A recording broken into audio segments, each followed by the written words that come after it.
Halo anak-anak dan adik-adik yang terkasih dalam Kristus. Salam jumpa kembali dengan Ibu Emerita dalam pembelajaran Krisma secara online untuk tema 19 dan tema 20. Pembelajaran Krisma untuk hari ini adalah pembelajaran Krisma secara online yang terakhir.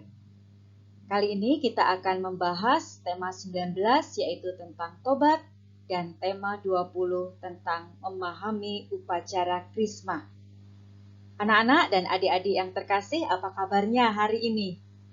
Ya, Ibu Guru berharap untuk pembelajaran Krisma yang terakhir ini, anak-anak tetap selalu dalam keadaan sehat dan tetap semangat untuk belajar Krisma secara online dan pada akhirnya nanti siap untuk menerima sakramen Krisma. Baiklah anak-anak dan adik-adik yang terkasih, sebelum kita memulai kegiatan pembelajaran pada hari ini, marilah kita awali dengan doa pembuka untuk memohon rahmat dan berkat kepada Tuhan agar pembelajaran pada hari ini dapat terlaksana dengan baik. Marilah kita siapkan hati dan pikiran kita untuk siap masuk dalam suasana doa. Dalam nama Bapa dan Putra dan Roh Kudus. Amin. Allah yang Maha Rahim, Engkau tidak menghendaki agar orang berdosa binasa, tetapi agar mereka bertobat dan hidup. Terima kasih atas semangat tobat yang telah Engkau tumbuhkan dalam hati saudara-saudari kami yang bertobat, khususnya yang ingin kembali berdamai dengan Dikau dan gereja. Teguhkanlah semangat tobat mereka, tumbuhkanlah kembali semangat iman dan kasih mereka. Cucilah hati mereka yang pernah ternoda oleh dosa. Bantulah mereka menjauhi dosa dan hidup hanya bagimu, sehingga pada akhir masa tobat nanti, mereka sungguh pantas didamaikan kembali dengan Dikau dan gereja. Juga didamaikan dengan sesama, terutama yang menderita karena dosa mereka. Sambutlah para petobat ini dengan penuh kerahiman seperti dilukiskan Yesus sendiri dalam hati lapang, seorang bapa yang menyambut kembali anaknya yang hilang. Dampingilah mereka selama mengungkapkan tobatnya lewat kegiatan-kegiatan silih. Kuatkanlah mereka dalam usaha memulihkan semua yang telah rusak karena dosa mereka. Semoga dengan demikian tobat mereka sungguh menjadi sempurna. Dan bagi kami sendiri ya Bapa, semoga kami menyambut kedatangan mereka dengan hati penuh kasih persaudaraan, sehingga kawanan putramu kembali menjadi utuh. Semoga semangat tobat saudara-saudari kami itu menumbuhkan semangat tobat yang sama dalam diri kami, agar kami pun terdorong untuk membarui hidup kami. Demi Kristus Tuhan kami. Amin. Dalam nama Bapa dan Putra dan Roh Kudus. Amin. Anak-anak dan adik-adik yang terkasih, marilah kita belajar untuk tema 9, yaitu tentang tobat. Sebelum Bu Guru masuk ke dalam materi tentang tobat, mari kita bersama-sama anak-anak dan adik-adik mengamati 3 gambar yang Ibu Emerita tampilkan ini. Dari pengamatan anak-anak, kira-kira gambar dari sebelah kiri ini adalah gambar yang sedang dilakukan atau sedang melakukan kegiatan apa. Ya, dari ketiga gambar ini semuanya sama. Gambar ini adalah seseorang yang sedang melakukan tobat di hadapan Bapa, di hadapan Tuhan. Ini semuanya dengan Romo, ada juga dengan Bapak Uskup. Semuanya sedang melakukan pengakuan dosa. Lalu apa kaitannya dengan pembelajaran pada hari ini tentang tobat? Sebelumnya, Bu Guru akan memberikan percikan sebuah pengalaman dari seseorang yang bernama Pak Doni. Anak-anak dan adik-adik, tolong dengarkan ya cerita pengalaman ini. Pak Doni adalah seorang warga lingkungan Sukatobat. Dia terkenal dengan seorang Katolik yang tekun, dermawan, supel, rajin ke gereja, rajin pergi sembayangan lingkungan, atau ikut dalam pendalaman iman. Sikapnya keras terhadap orang-orang Katolik yang suka berjudi. Dia termasuk aktivis, bahkan pengurus gereja. Tapi ada satu hal yang membuat orang ini tidak begitu simpatik. Orang-orang tidak begitu simpatik padanya. Pak Doni agak sombong, suka berbohong, suka meremehkan orang kecil, tidak adil dan kasar. Dia sendiri tahu akan celah itu karena beberapa kali sesama warga Katolik mengingatkannya. Bahkan pastor paroki pun sudah mengimbau secara halus untuk mengubah sikapnya, tetapi tidak ada perubahan sedikit pun. Pada suatu hari Pak Doni pun berkata dengan lantang kepada orang-orang, "Kebaikan saya kan sudah banyak kepada lingkungan, kepada gereja, kepada orang lain. Belum lagi pengabdianku pada gereja dalam memimpin ibadat, membawa renungan, dan lain-lain. Kalau ada cacat dalam perilakuku satu saja, kan tidak apa-apa," ujar Pak Doni.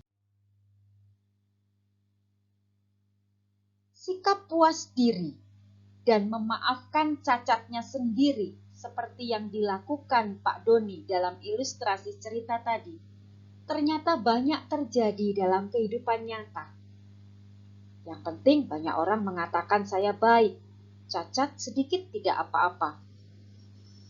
Dalam tanda kutip, memaafkan cacatnya sendiri. Mari, anak-anak dan adik-adik, kita dengarkan sikap Yohanes menghadapi orang-orang seperti ini dalam kitab Wahyu, bab 2 ayat 1 sampai 5. Ibu Emerita beri kesempatan kepada anak-anak untuk membaca dalam hati kitab suci Wahyu ini. Nanti kita akan melakukan pendalaman.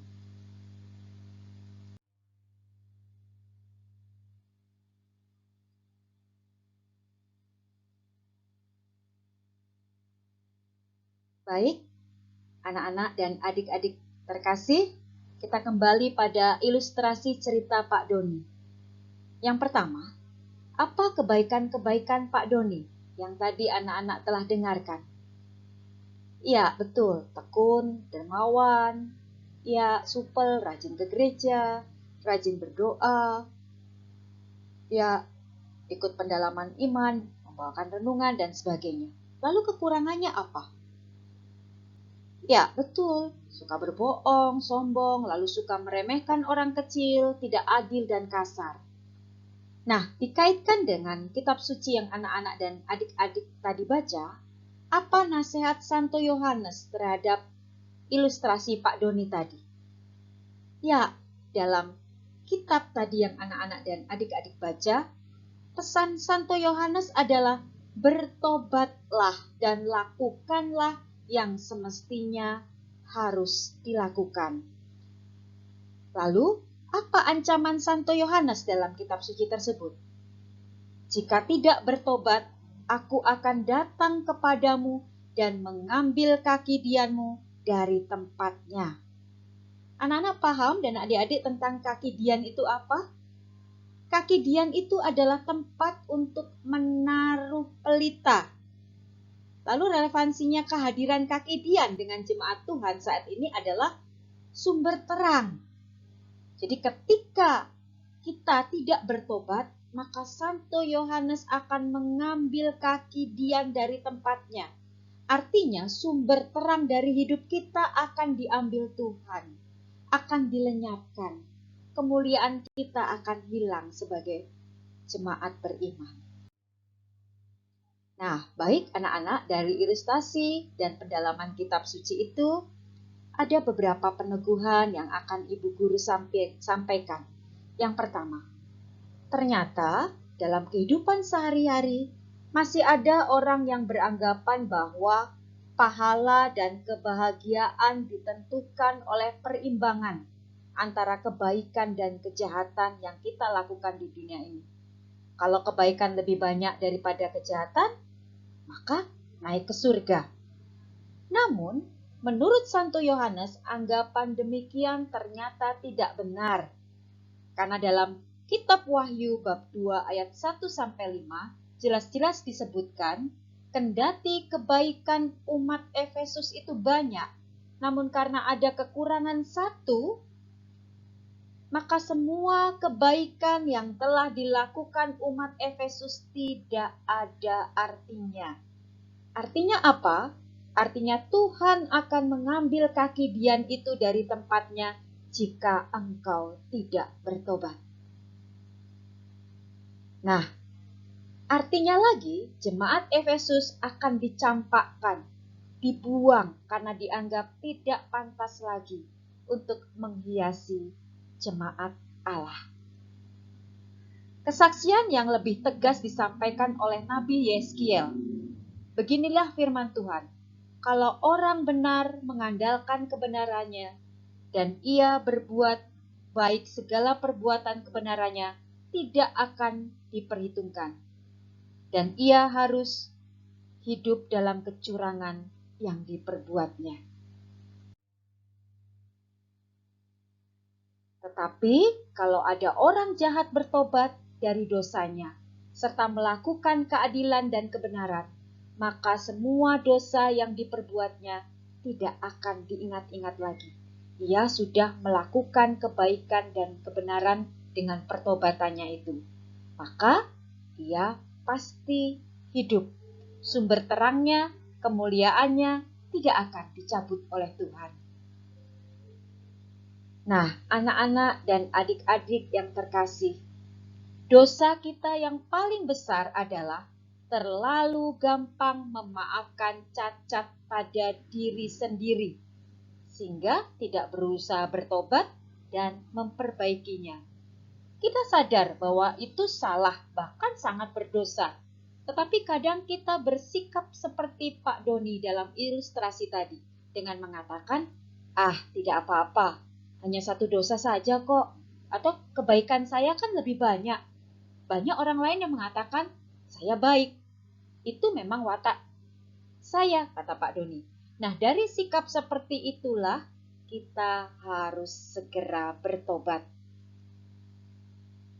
Lalu bagaimana jika tidak bertobat? Bagaimana jika seseorang yang menyadari bahwa dirinya salah tapi tidak mau bertobat? Tadi sudah disampaikan dalam kitab suci secara tegas dan jelas. Jika kita tidak bertobat, maka Allah sudah menegaskan lewat Nabi Yeskiel, semua kebaikan kita tidak akan ada artinya. Kita akan binasa lambat laun. Begitu ya adik-adik dan anak-anak yang terkasih, paham tentang pertobatan yang Ibu Guru sampaikan dalam tema 19 pada hari ini ya. Nah, lalu apa artinya tobat itu? Tobat adalah menyadari kekurangan, menyesali, memperbaiki diri, karena dengan selalu memaafkan cacat pada diri sendiri, kita tidak akan pernah berusaha menjadi lebih baik dari hari ke hari. Demikian anak-anak dan adik-adik terkasih. Semoga anak-anak dan adik-adik dan kita selalu menyadari kesalahan kita, menyesali dan mau memperbaiki diri agar hidup kita tidak binasa, tetapi dimuliakan oleh Tuhan. Kita akhiri pembelajaran tema 19 tentang tobat dan beralih ke tema 20, yaitu memahami upacara Krisma. Anak-anak dan adik-adik yang terkasih, tema 20 tentang memahami upacara Krisma ini adalah tema yang terakhir dalam pembelajaran Krisma. Baik, anak-anak, sebelum kita masuk ke dalam materi, coba perhatikan dua gambar ini. Anak-anak walaupun belum pernah melakukannya, pasti pernah suatu saat melihat di dalam gereja. Kira-kira kegiatan apa yang dilakukan di dalam gereja ini? Ini adalah gambar seorang monsinyor sedang mengurapi dengan minyak, lalu sedang menempelkan tangannya ke pipi seorang anak remaja. Kira-kira ini kegiatan apa anak-anak? Ya, ini adalah upacara penerimaan sakramen Krisma yang nanti akan dilakukan oleh anak-anak dan adik-adik pada saat penerimaan sakramen Krisma. Baiklah, supaya anak-anak paham tentang sakramen Krisma dan upacaranya, maka mari kita pahami dulu upacara Krisma itu seperti apa. Anak-anak dan adik-adik, sakramen Krisma itu pada mulanya selalu diberikan langsung sesudah pembaptisan. Setiap orang yang baru dibaptis oleh pastor langsung menghadap ke uskup untuk menerima pengurapan Krisma. Jadi, baptis dan Krisma mula-mula selalu dilaksanakan dalam satu upacara, dan itu adalah keseluruhan upacara inisiasi Kristen. Nah, selaras dengan perkembangan, gereja kini menghendaki agar perpaduan antara baptis, krisma, dan ekaristi lebih nampak. Inilah yang menjadi pertimbangan bahwa upacara krisma harus didahului dengan pembaruan janji baptis dan dilanjutkan dengan perjamuan ekaristi. Nah, untuk pembaruan janji baptis, anak-anak bisa membuka buku puji syukur halaman 101.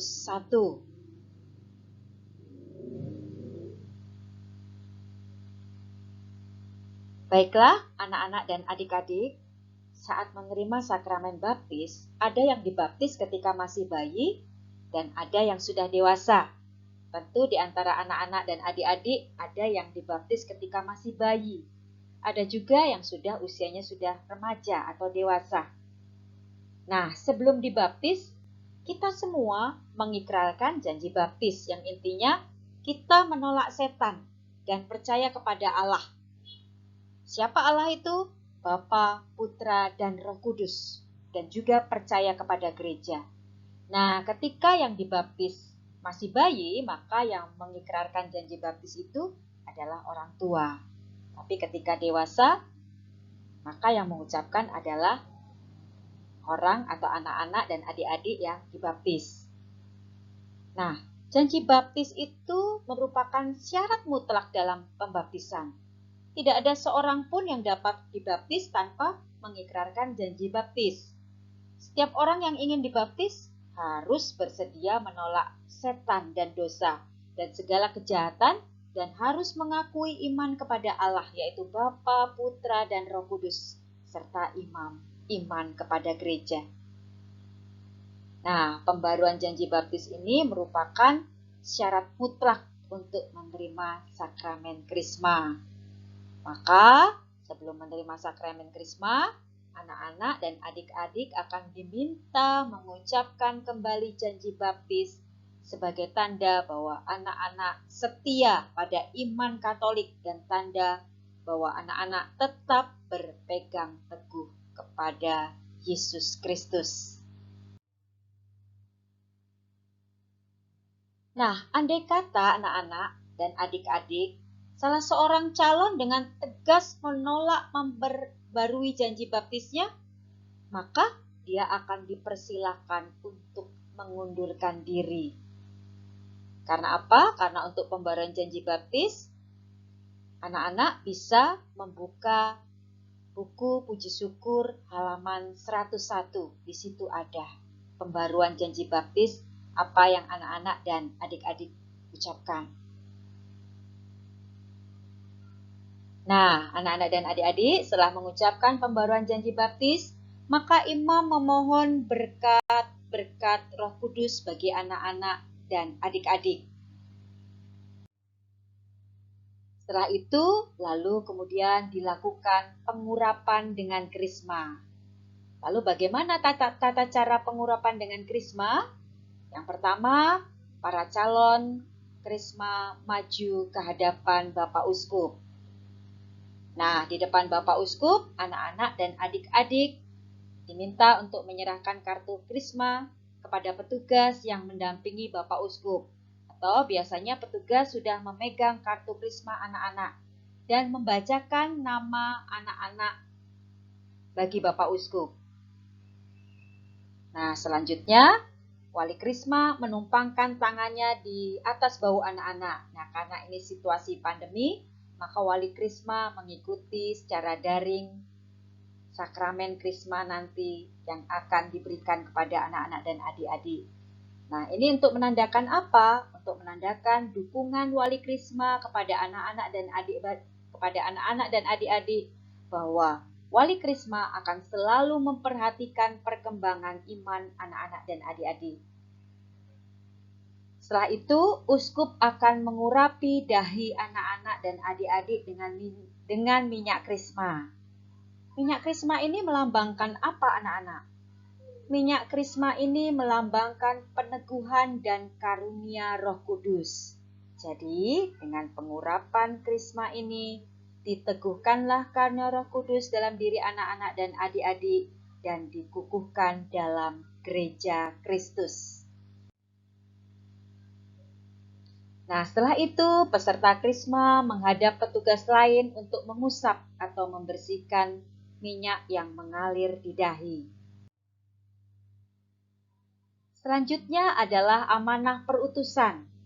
Nah, sebelum upacara selesai, pemimpin upacara akan menyampaikan amanat guna memantapkan hati dan membulatkan semangat sebagai warga gereja yang penuh dengan tanggung jawab.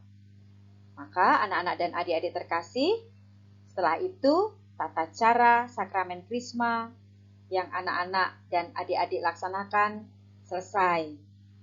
Nah, biasanya sebelum pelaksanaan sakramen krisma ada kegiatan gladi bersih atau gladi resik untuk persiapan.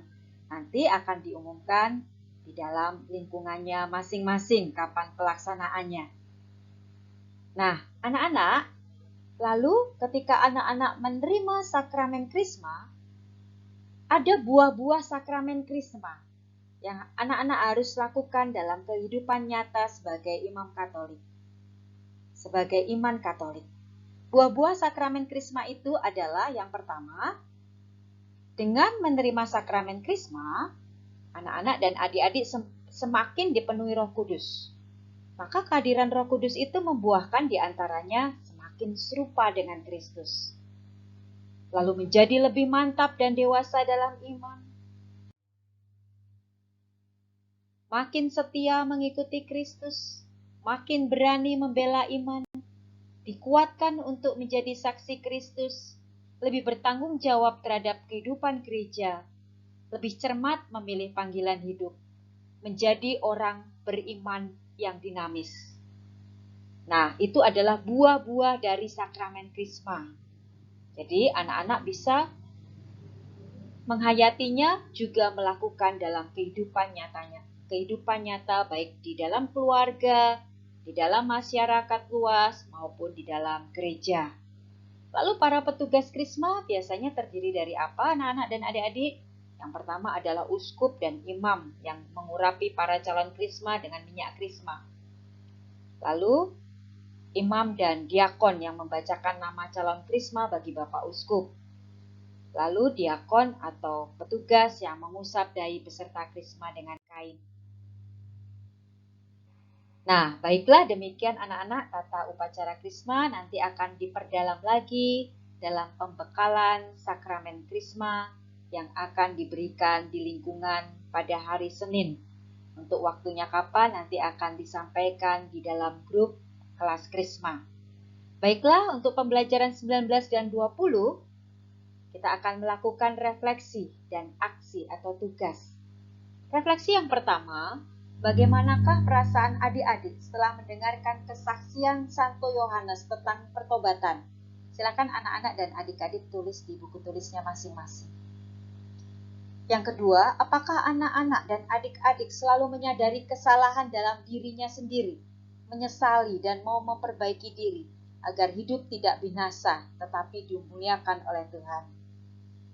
Dan yang ketiga, apakah anak-anak dan adik-adik sudah siap menerima sakramen krisma? Ya, kalau sudah siap, katakan saya siap di buku tulisnya masing-masing. Baiklah, untuk aksi atau tugas yang pertama, doakanlah doa tobat di dalam buku Puji Syukur halaman 25 bila perlu dihafalkan, lalu disampaikan dalam doa bersama keluarga.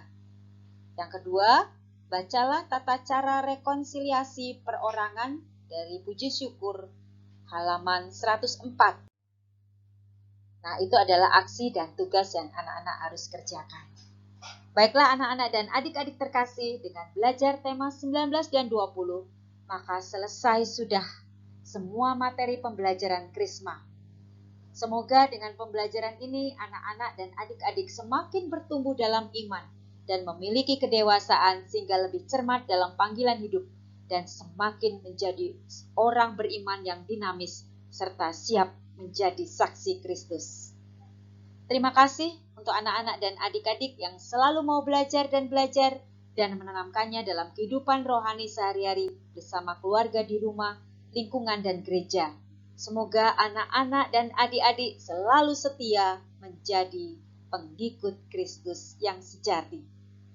Marilah kita akhiri pembelajaran hari ini dengan doa penutup.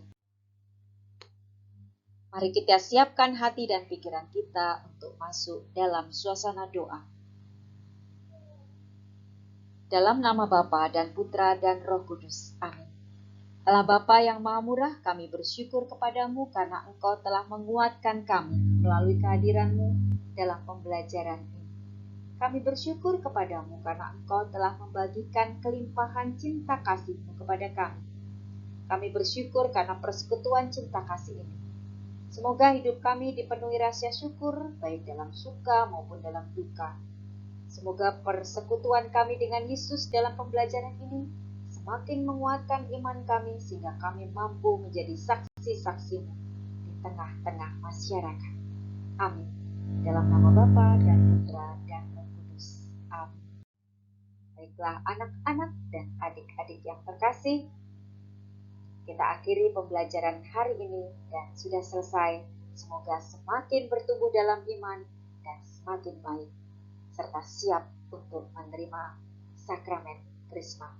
Terima kasih, Tuhan memberkati.